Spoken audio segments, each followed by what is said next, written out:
I have so many meetings. I think I need to schedule a metric audit with the IT department. I might need to schedule one on my own. I don't know. Let's log in and see what I got.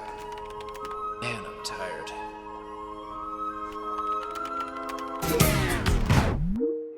Whoa, whoa, whoa, whoa!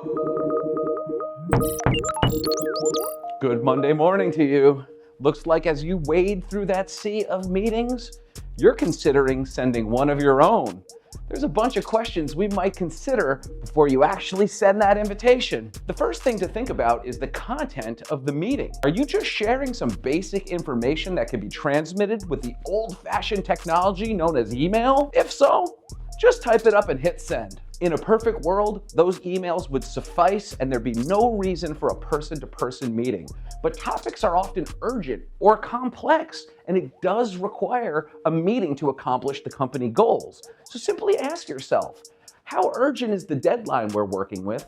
How complex is the topic that requires discussion? And do you need input from your colleagues to achieve these goals? If any of those are questionable, you might need to set up that invitation.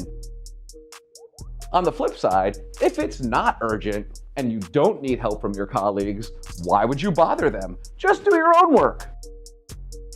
After you've examined those topics and considered all of them, you may still need to set up a meeting.